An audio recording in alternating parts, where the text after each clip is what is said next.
미국에서 있었던 소송인데 한 남성이 식당을 상대로 소송을 제기했어요. 네, 지난 2009년에요. 미국 뉴저지주에 사는 48세 남성 닉 드 베네데토 씨가 제기한 소송입니다. 뉴저지 고등법원의 한 식당을 상대로 금전적 피해 보상을 요구하는 내용의 소송을 제기를 했는데 이 남성이 고소한 식당이 미국 각지의 체인점을 가지고 있는 유명 레스토랑이자 바로 이 남성이 20년 단골 식당이었다고 합니다. 그런데 이 남성이 소송을 제기한 이유는 바로 음식이 짜다는 것이었습니다. 그러니까 음식에 뭐 이물질이 들어가서 건강에 유해를 줬다 이게 아니라 짜다, 짜졌다 이거네요. 네. 그러니까 이게 지금 혹시 우리 블랙 콘스머가 소송한 거 이런 생각하실 텐데 네. 그게 아니고요.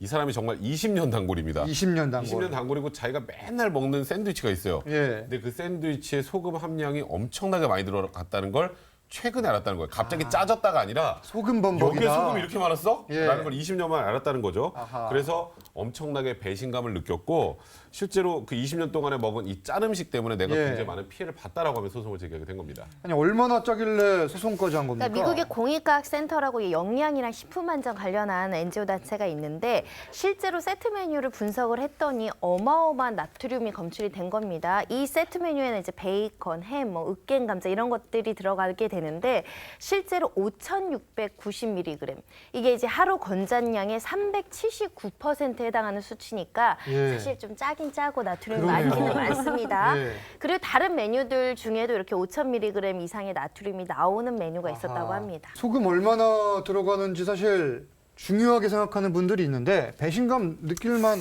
할 수도 있겠어요. 아마 먹었을 때 예. 짜기보다는 다른 맛을 먼저 느꼈는데 예. 예상보다 짜니까 좀 이렇게 짠 줄 알았으면 내가 좀 덜 먹을 걸. 어허. 이렇게 짠 줄 알았으면 다른 걸 먹을 걸. 그런 생각은 들 수 있지 않을까 싶은데 예. 사실 우리나라 음식 중에도 좀 짜다고 여겨지는 짤 거라고 추정되는 음식이 있잖아요. 짜면서도 사 먹는 사람이 있지만 짜면 또 안 사 먹는 사람도 있죠. 그렇죠. 그 두 번째 해당하는 사람들은 배신감 느낄 것 같습니다. 자, 그러면은 이 남성은 실제 어떤 손해를 입은 겁니까? 네, 소송을 제기한 남성이 고혈압으로 치료를 받고 있다고 합니다. 근데 우리가 상식적으로 나트륨이 많이 든 음식을 계속해서 먹으면은 뭐 고혈압, 심장병, 뇌졸중 뭐 이런 질환이 있다는 사실은 다 알고 있을 겁니다. 예. 근데 의사들이 사실은 2,300mg 이상의 나트륨을 섭취하지 말라고 권고를 하는데 이 식당의 이 더블 치즈버거를 먹으면 한 자리에서 하루 이 권장량의 2배 가까이 섭취를 하게 되는 겁니다.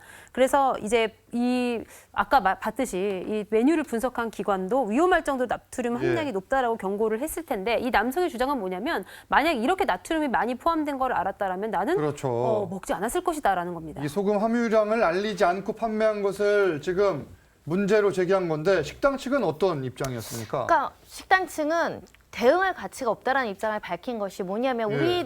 우리 식당의 메뉴가 수백 개의 메뉴가 있다. 그러니까 어떤 메뉴를 선택할지는 철저하게 고객의 선택의 예. 영역인데 다양한 생활 방식, 다양한 선택권을 주었고 안 선택해서 안 먹었으면 되는 거 아니냐. 대응할 가치가 없다라고 반박하기도 했고요. 실제로 이 식당 웹사이트에 제공되는 그 예. 영양 분석표가 있거든요. 이걸 발췌해서 우리는 이미 음식에 대한 정보를 제공을 했다라고 예. 반박을 했습니다. 자, 법원에서는 결국 이 소송 기각을 하면서 이 판단이 끝났습니다.